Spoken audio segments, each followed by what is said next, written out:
dire ce que vous faites ici, monsieur. Je suis en réparation. En réparation pour. Parce que j'ai une petite fuite. Enfin, pas moi, le véhicule. Ah merde.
Pas trop vite, hein, Victor, hein. Je voudrais pas qu'on ait un accident quand même.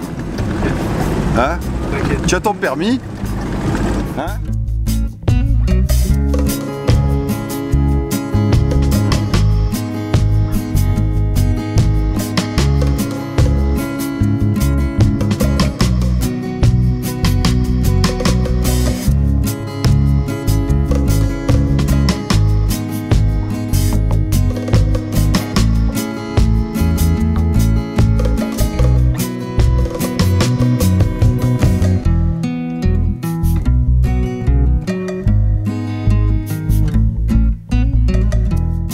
Partons maintenant traverser le Moyen Atlas, direction sud-sud-est, vers les plateaux du Récam. Au printemps, les pistes d'altitude sont praticables, généralement fin avril, début mai, suivant les années et en fonction de la fonte des neiges. La nature, à cette époque, nous dévoilera toute sa beauté. C'est la vie des champs qui s'animent, les immenses pâturages fleuris, les champs de boutons d'or et de campanules. C'est aussi l'époque des moissons et du battage du blé. Bref, de belles découvertes en perspective.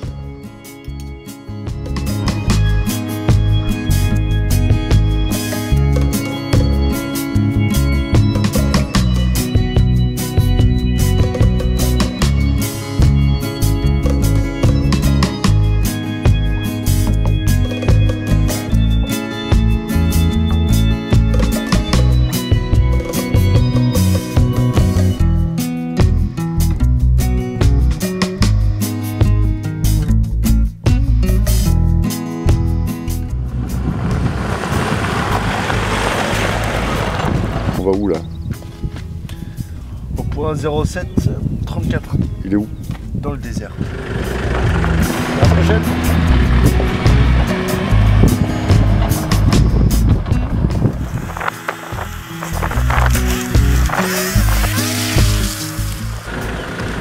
Je vais dégonfler un peu les pneus.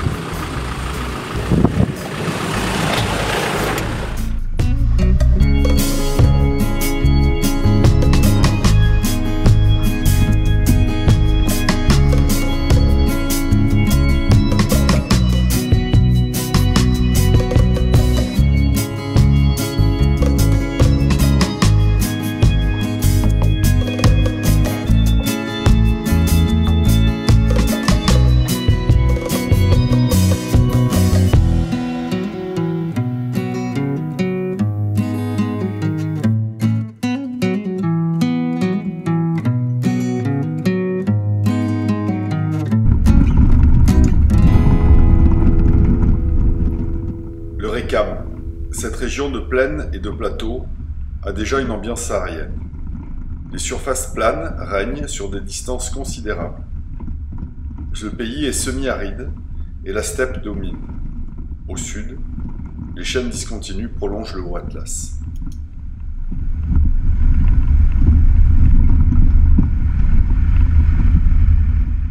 Les habitants, grands nomades traditionnels, éleveurs de moutons et de chèvres, traversent les hauts plateaux du sud au nord. Au printemps, ils y dispersent leurs caïmas, les tentes berbères, en poils de chèvre et de chameau.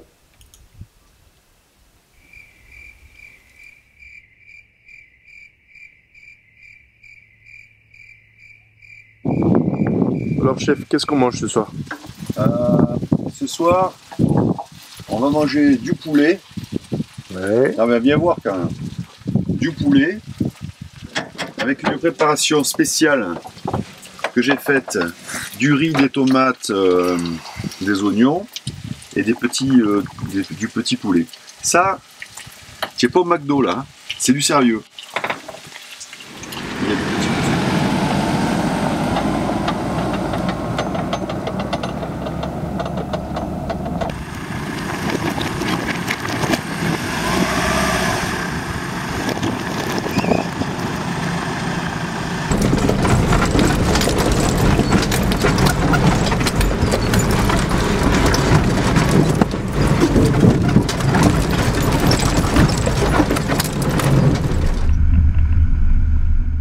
Nous passerons cette journée à descendre au sud, par des pistes assez roulantes, avec quelques traversées d'oued ensablées. Nous y croiserons parfois des nomades. La nature y est sobre. Les premiers palmiers pointent leur nez. Les kilomètres défilent et nous arrivons au sud-est marocain. Nous sommes tout proches de la frontière algérienne.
Donc qu'est-ce qu'on fait là, on saute? Je sais pas, parce que le Land Rover il n'est pas amphibie. Donc là, si tu veux regarder, je pense que tu peux même plonger ou faire une bombe. Ouais. Donc je sais pas, on va remonter à l'ouest, vers les Palmeraies, et on va voir si à un moment donné on a un passage possible. Mais là c'est malheureusement, on est cuit là, on est cuit. Bon, cette piste là, ce parcours de santé, comment tu... Alors c'est Monsieur Gandini qui a fait un ouvrage magnifique sur le Maroc, nous a fait un parcours de santé qui devait durer 1 heure, on y a passé une journée et tout est bouffé par les eaux de pluie, tout est cassé, donc il n'y a plus de passage. Mais on va s'en sortir, hein, parce qu'on n'a pas que ça à faire, il faut qu'on aille à l'Erg Chebib ce soir. Allez, yallah. Ok. Yallah. Yallah.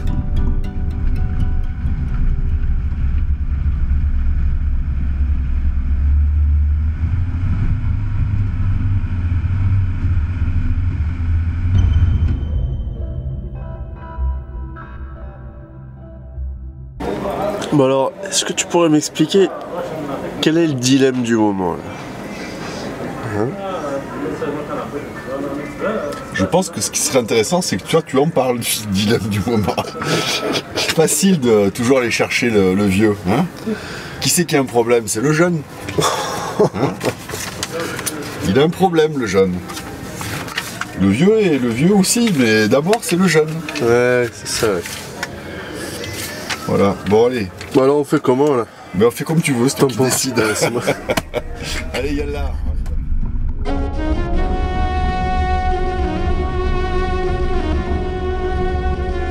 Le Défendeur s'enfonce maintenant dans le Sahara marocain et nous longerons la frontière algérienne une bonne partie de la journée. Le désert est présent partout. Il fait maintenant très chaud La végétation disparaît peu à peu, les oasis se raréfient. La piste est large au début, jusqu'à la falaise de la Hamada du Kir. Puis, nous traverserons quelques oueds asséchés.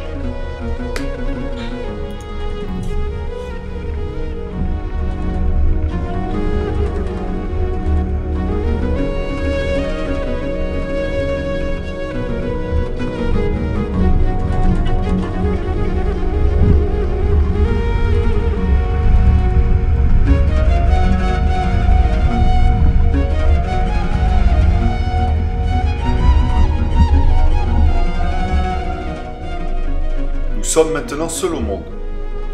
Et c'est toujours pour moi un plaisir profond que de traverser ces espaces qui paraissent sans fin.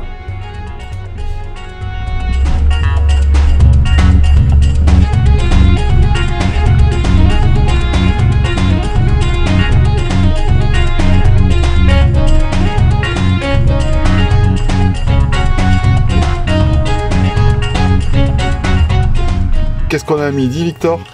Des carottes. Et avec ça? Des tomates. Et avec ça? Qu'est-ce qu'on va faire? On a de la menthe. Ouais, bon. J'ai vu qu'il y avait du saucisson. Il y a du jambon cru.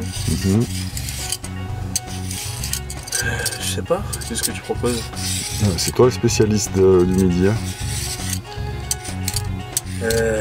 Je sais pas, mais on va manger en tout cas. On va bien manger. D'accord.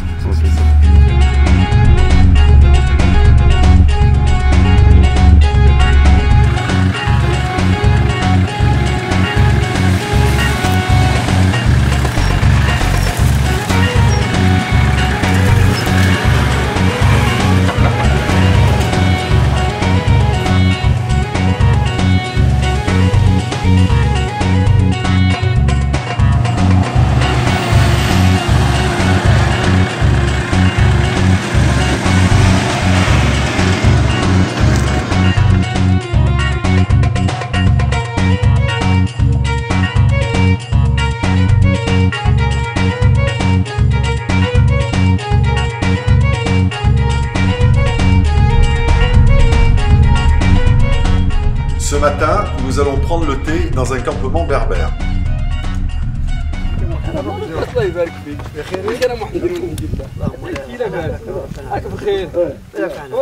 L'entrée en matière est difficile. Du lait de chèvre, des dattes et du lait caillé en guise de fromage. On n'est pas habitué à ça. Malgré tout, nous nous devons d'honorer les berbères, pour qui le sens de l'hospitalité est sacré. Vivement le thé traditionnel. I speak English too. Yeah? Yeah.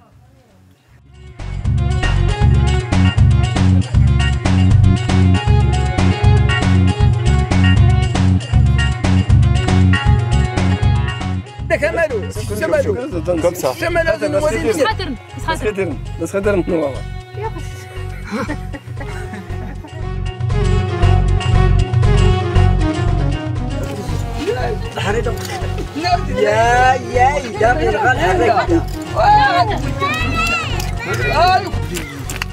نقصوا اخرى شويه هذاك المكان دام واحد ودابا تنزيب حتى وليد اخذ وقت غادي نقصوا اخرى ارجع كنتو حتى انت ملاصين منو كتسكت شويه ماشي كثرش انت خصي الخير بالتبيات باش اوه تقول انت ايوا والله انت المشوال انت لا تجي كلام تضرب بالروبه يقول لي ايوا والله البالي لا تمام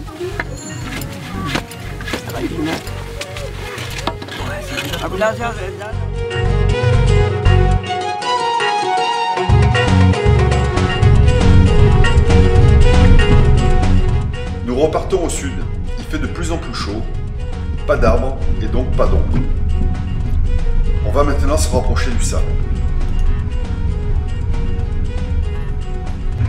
Le sable, il n'y a plus de cailloux et c'est vraiment très agréable. L'Erg Chebib est en vue. Nous nous y rapprochons. L'Erg fait une trentaine de kilomètres de long, positionné nord-sud. Nous dormirons à Merzouga ce soir, dans une auberge marocaine, avec une jolie piscine. Et nous allons vraiment en profiter car la température à l'ombre dépasse maintenant les 45 degrés.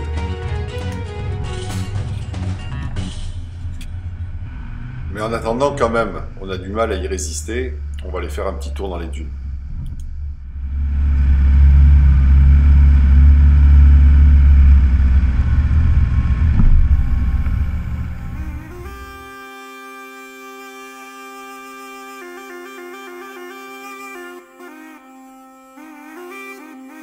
Ce matin, nous repartirons à la fraîche. Il fait bon, le sable est porteur. Nous allons faire le tour de l'Erchebi. Conduire, s'amuser dans les dunes, et un Land Rover de surcroît, est un pur plaisir. Nous sommes vraiment très contents d'être arrivés jusque-là.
Salam alaikum.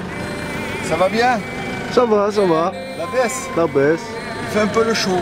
Alhamdoulilah. Il fait 45, 45, 50, comme ça. Chouïa, chouïa. Comme ça, on est au Maroc, mais on reste un peu marseillais quand même. Un chouïa. Un chouïa. Voilà. Ah, quand tu rigoles, ça fait hi, hi, hi, hi, hi. Bon, c'est impeccable, hein. Le temps passe vite, il est déjà midi.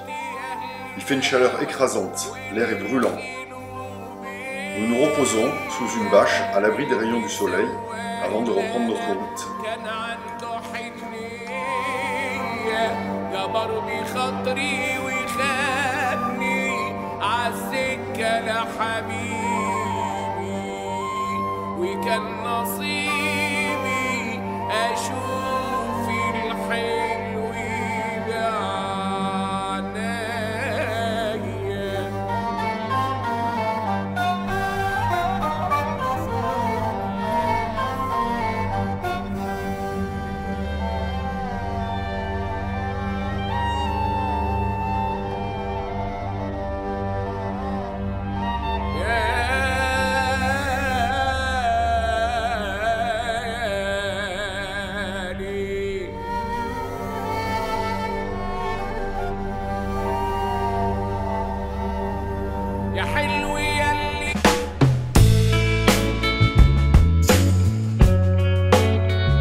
nord de Taouz, il fait toujours très chaud.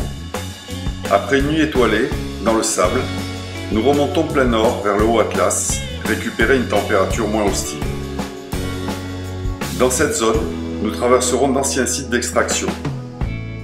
Les cavités creusées à la main, dans un désert de cailloux, quelques restes de baraques en pierre nous font imaginer la condition terrible des hommes qui travaillaient ici autrefois, dans ces espaces brûlants.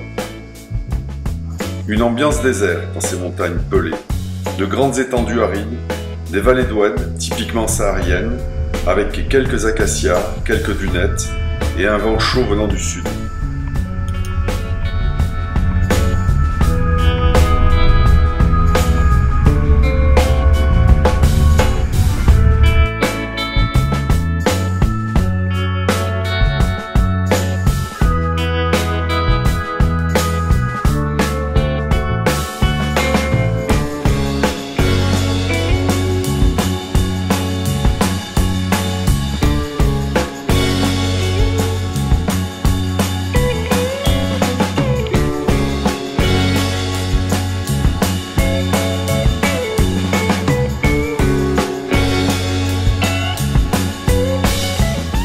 Nous arrivons maintenant au puits de Bahalou.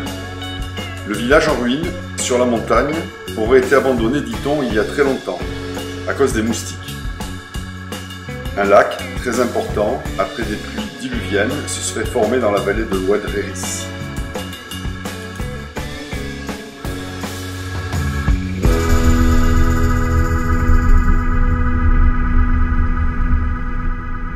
L'Oued est sec, nous le traverserons aisément. Quelques dromadaires grignotent les herbes sèches. Nous les suivrons en Land Rover, sans les effrayer. Leur démarche nonchalante est à la mesure de la chaleur qui fait encore ici.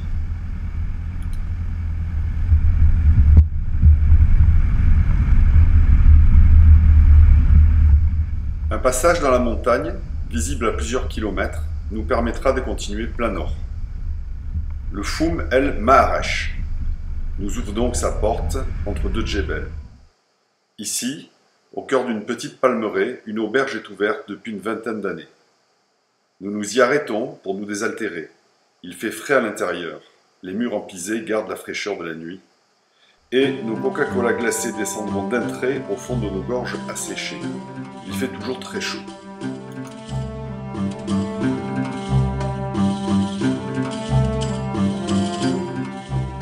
L'horizon nous est ouvert.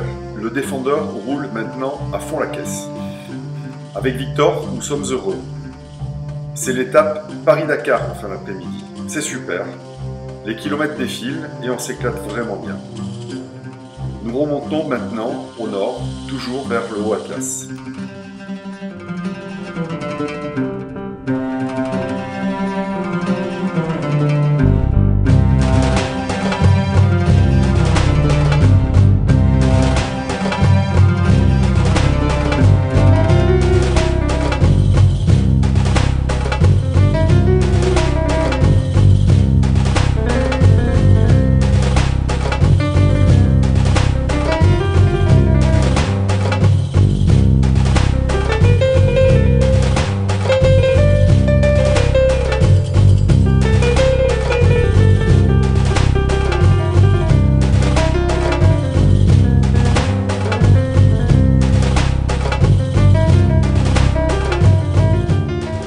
Alors, est-ce que la nuit était bonne? La nuit était bonne. Je me suis couché plus tôt que toi, donc c'est moi qui me suis tapé tous les moustiques. Ils m'ont pompé tout, et toi quand tu es arrivé, ils étaient gavés, quoi. Les moustiques c'était comme ça. Autrement la piscine, c'était bien, hein, tu en as bien profité. On a mangé la pastilla. Tu as vu les dégâts que j'ai eu ce matin? Elle est excellente. Voilà, et toi?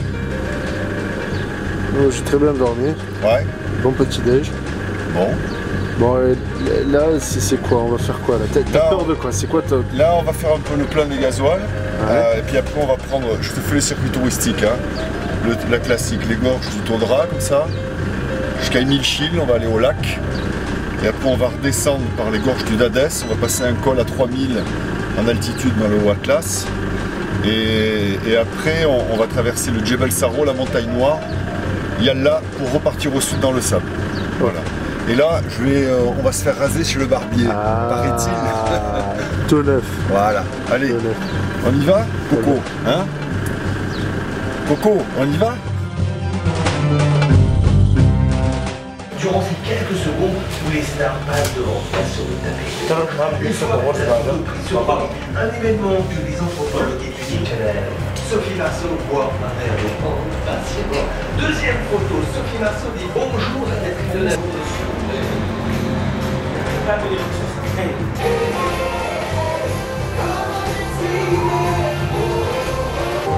déjà mis un ciel sur votre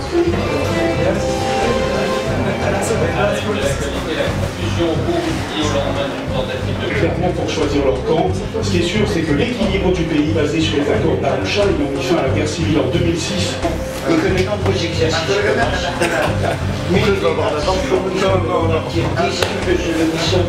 C'est bon? Hein, Victor? Allez.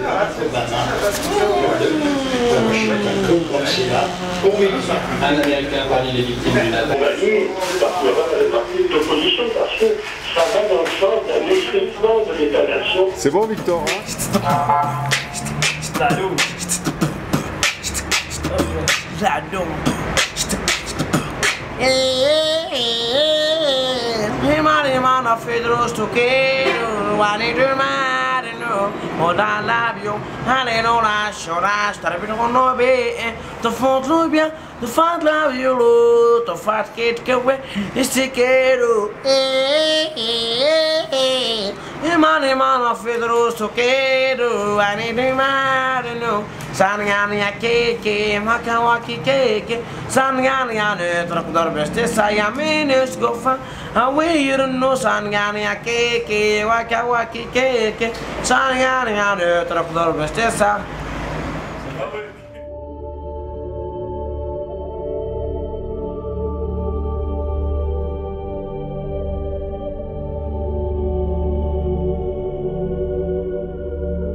Atlas, une chaîne de montagnes dont les sommets s'élèvent entre 3 et 4 000 mètres. Nous allons le traverser sud-nord par les gorges du Taudra et ensuite par le nord du Dadès jusqu'à Imilchil et ses lacs d'altitude.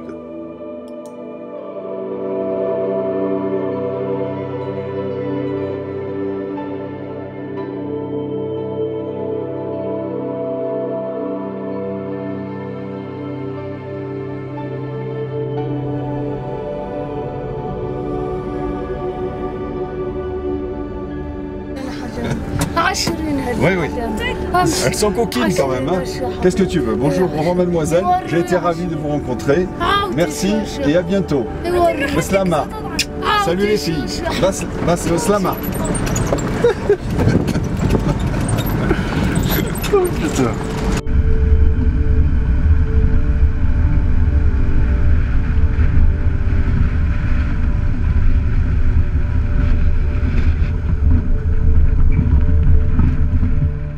Il faut être attentif à la météo en traversant le Haut Atlas. Les pistes deviennent immédiatement boueuses et glissantes en cas de pluie. Les ravines se creusent et l'eau coule violemment. Il m'est arrivé d'y être surpris par la pluie, la neige ou encore le brouillard. C'est dangereux et en fonction des saisons et de la météo, il faut vraiment être prudent. Je fais une erreur.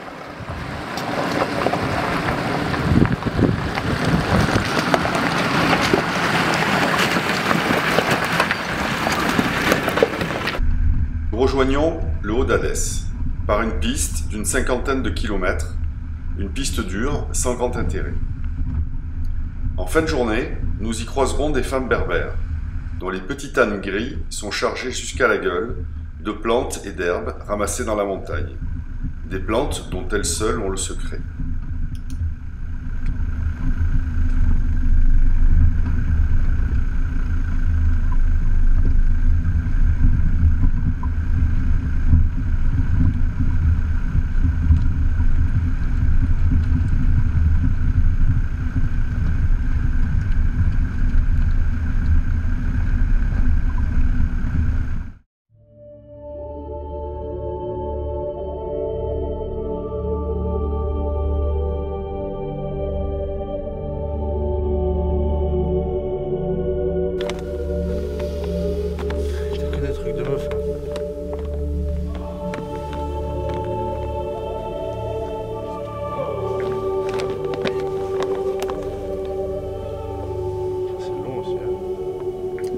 couper? Je vais le couper après. Comme ça là. Tu veux ça? Ça ne branche pas trop.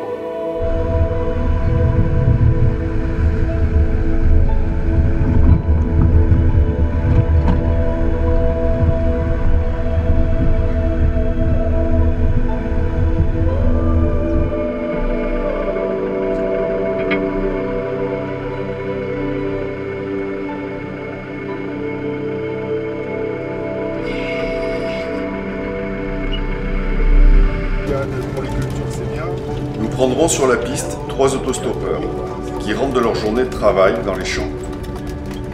Mohamed, assis à côté de moi, nous invitera chez lui à déguster un bon couscous poulet. Il parle très bien le français. Il a fait des études supérieures, a travaillé dans les grandes villes marocaines. Il a choisi de revenir chez lui, dans son village natal, pour y passer le reste de sa vie avec sa femme berbère et ses 2 jeunes enfants.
Canyon de l'Assif Meloul, la rivière Blanche.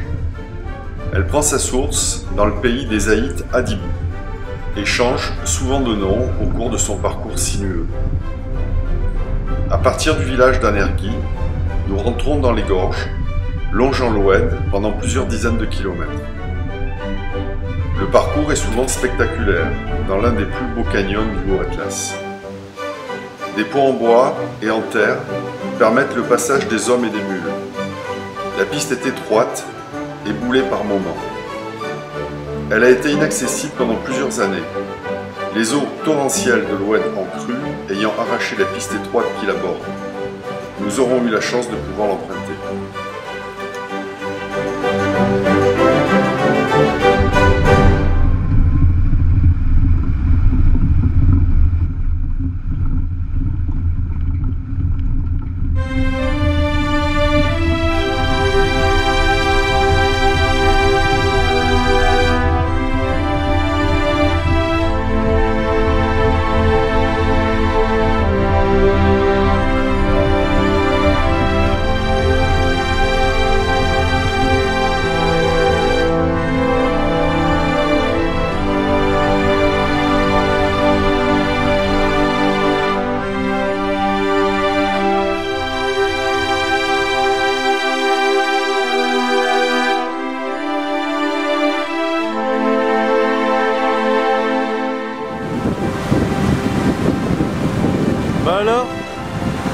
Bah alors, tu traverses pas le pont? Ah, d'accord. Ah.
piste a été arrangée l'année dernière. Elle est à flanc de montagne et il est préférable de n'y croiser personne.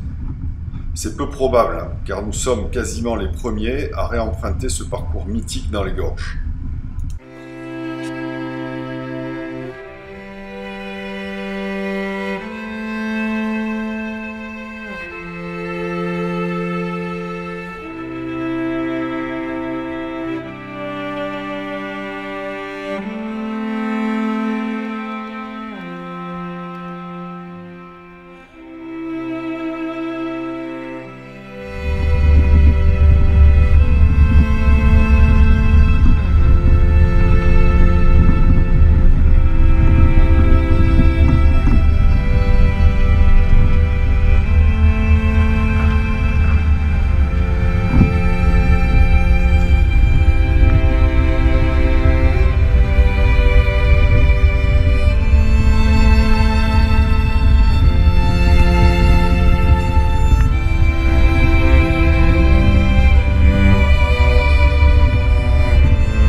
Qu'est-ce que tu fais là, Victor, au volant?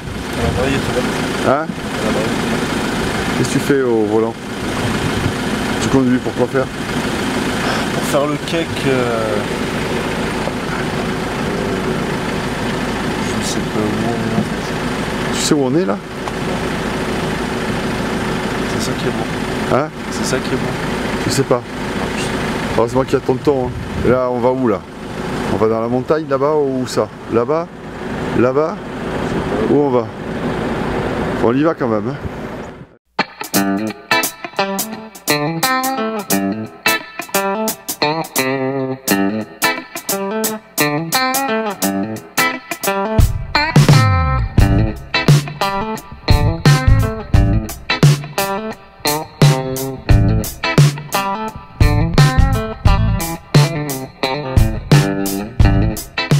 Nous mettrons plusieurs jours pour traverser d'est en ouest une partie du Haut-Atlas. Les paysages se succèdent les uns aux autres, nous dévoilant à chaque instant toute leur beauté. Il y fait frais. Nous roulons régulièrement à plus de 2000 mètres. Parfois, à cause de l'altitude, le Land Rover ronchonne un peu en montée. Les grosses chaleurs du sud sont maintenant oubliées. Les nuits sont froides, nous sommes bien enroulés dans nos duvets.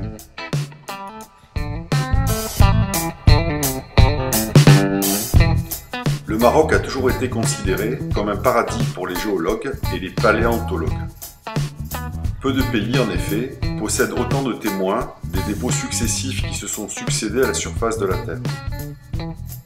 Dans les vallées du Haut-Atlas, il y a eu de nombreuses découvertes de squelettes de dinosaures, notamment en 1979, où un squelette quasi complet, vieux de 165 millions d'années, a été découvert.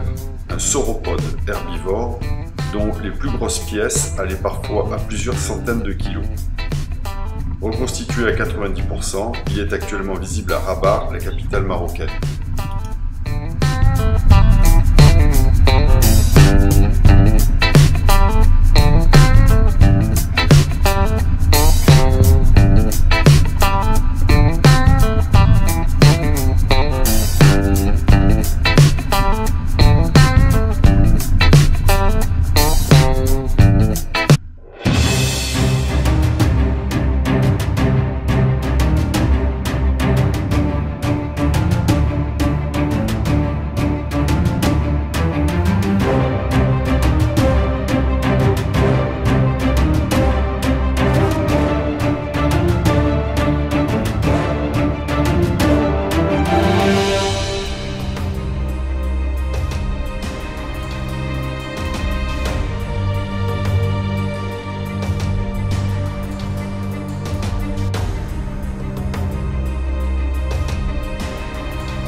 Et après, il y a une montée un peu raide, sans possibilité de s'accrocher. On verra si ça passe. Toi, tu vas faire le caméraman. Tu vas filmer un peu derrière, un peu devant, au fur et à mesure qu'on avance, pour la télévision marocaine. Hein? Allez. Viens.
Nous redescendons maintenant du Haut Atlas vers Ouarzazate. C'est la fin de la première partie de ce voyage, de ce périple marocain. Après une bonne révision, le Land Rover va de nouveau repartir sur les pistes. Jusqu'à présent, on en a eu plein les yeux. Les paysages sont magnifiques. Géologiquement, le Maroc est un spectacle permanent. Leurs habitants, les Berbères, sont des gens simples, accueillants, et leur sens de l'hospitalité et de la bienveillance nous fait réfléchir, car chez nous, dans notre monde plus moderne, ces notions, malheureusement, se perdent trop. Nous repartirons, dans la seconde partie de ce voyage, vers de nouvelles aventures, de nouvelles découvertes et de nouvelles rencontres.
برك يفني برك برك يفني